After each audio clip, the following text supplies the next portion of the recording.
Hey, beauties. Good evening to you. All right, so I noticed that the Prime Minister has been getting a lot of backlash as it relates to some of the things that he has been, you know, carrying forward. Carrying on the mantle or the baton, things that the PNP said they would have started from as far back as 2013 or before. Some of the things that they're doing now and carrying to the full. What do I say? I guess I have mixed feelings where that is concerned, and let me tell you why. Let us say, for example, the PNP back in the day would have said, I think it is time for public sector workers to get 100% increase in their salaries. I'm just giving an example. Please work with me. But they didn't carry it through. I don't have a problem if PNP started it and the JLP carried it. And let us say vice versa. I don't have a problem if PNP was in power right now and JLP had, suggested something, put things in place, but because they came out of power and the other parties in the other party, the reality is I look at the bigger picture. Does is the majority benefiting in a positive way? Is there growth and development for the people in a positive way? That is what really matters.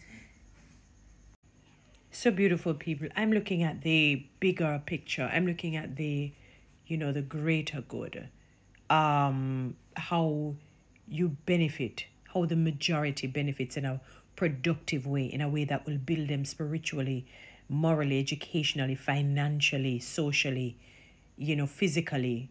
So even if a particular party comes in with the idea, started the project, for example, and they didn't get to complete it because they demitted office, and the other party that comes within carries it forward, I have no problems in that. I don't even think people should make a big stink of it. I don't think people should quarrel. What I will not accept, let me say this, is when you give an impression like you are the creator of it, you manufactured it, you birthed it, you had the idea.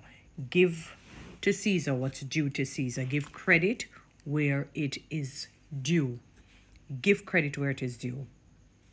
Give credit where it is due. It takes humility, it takes strength. It means that you're a good leader when you can say it, when you can, even for information purposes.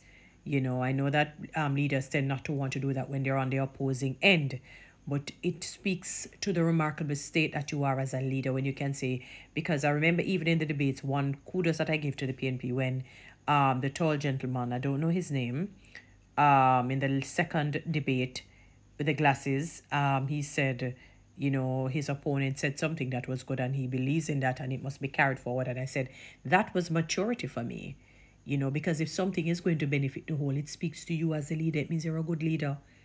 It means you're a good leader as opposed to just politicizing everything and making a big stink, of something that is minor. So the only way I can see where people can speak on it is when you're not giving to Caesar what's due to Caesar. Ensure that you give credit where it is due. I believe in that. Because let us say it was something to be monetized, where they could earn from it. You would have indirectly stolen from the person, So that is where I will say people, I will say we can argue on that.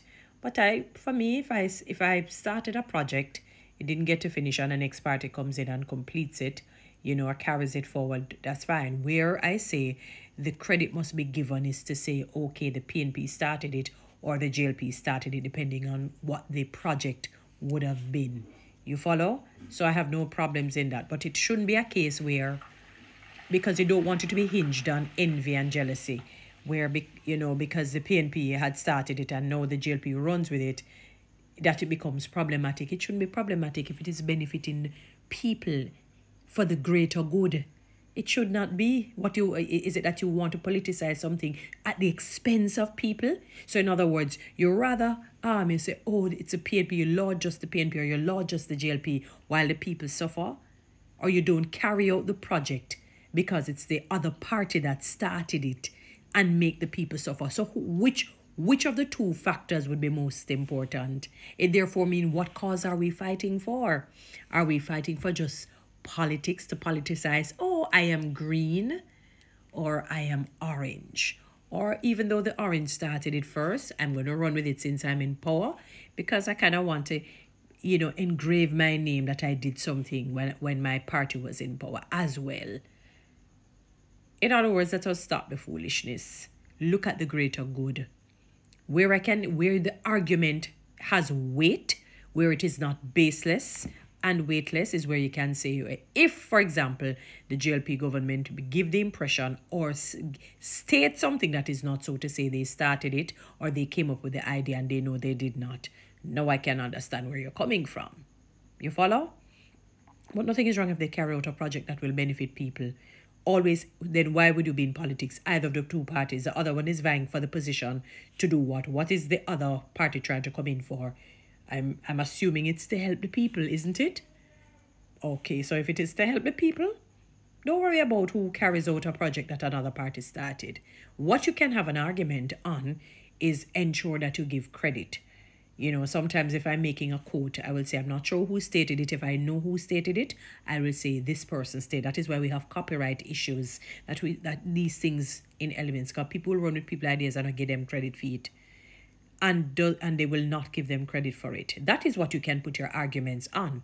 Because as I said, if there's something that will take you from one level to the next, it is unfair that you don't give to Caesar what is due to Caesar. Jesus promulgated that mantra. All right, but outside of that, if it is not a case like that, then I don't think we should be wasting our time with the distraction. Let us look at what will happen when the local government election takes place. The particular party comes in or remains in, and we see what takes place with our communities in terms of education and the street lights and so on, and the things that falls under the auspices of local government. I'm going to put this in, although it is not under the auspices of the local government. I'm just hoping that as at April 2024, that the custom in order to not be charged custom fees, you can purchase up to $50 worth of goods per day. I heard when they said that they would increase it to 100. I know the PNP was lobbying for 150, but I was saying, personally speaking, that they could go to 100. So either of the two is fine for me, to be honest. Naturally, obviously, 150 would be better, but I was lobbying for 100. So I don't want to, be a hypocrite and act as though I, personally speaking, on my small space, didn't, lobby for $100. And other people, I'm sure, have been doing same. I know that the business people don't like it because they were the only ones that God made and said, you're the only ones that are going to be rich. Naturally, I'm being sarcastic. You're the only ones who your business will boom. You're the only ones who your business will profit, because you are just so much more important than your other brother and sister in the world. You're so much more important than the other human beings in the world. Oh, yeah. So I'm going to put that in. I don't care if it does not fall under local government or it's under central government. I'm still putting it in. I'm speaking about it, planting the seeds from now. This also does not necessarily fall under the local government. Increase public sector workers' salaries to 100%. They did it for the politicians on both ends, the MPs and so on. It can be done for the public sector workers.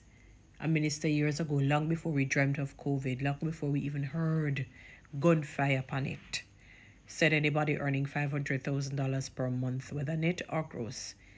The person didn't say whether net or gross, but they said 500,000. They used the yearly figure at the time, and when you work it out, it would work out to about $500,000 per month that they are barely scraping. So it therefore tells you that most people are decayed. And they would want to be like when in Ezekiel 37, when the dry bones, can you speak life into that? So the decay wants to be moved, and they need life spoken into them so that they can get up like how the dry bones did. All right? So I know it's not under law, but I am putting it in here. Okay? All right? So, yeah. So let us not major in mind, and let us not get distracted by distractions. Focus on what is important, the people and their growth. development. Guys, follow me on TikTok, subscribe to my YouTube channel. Please share this.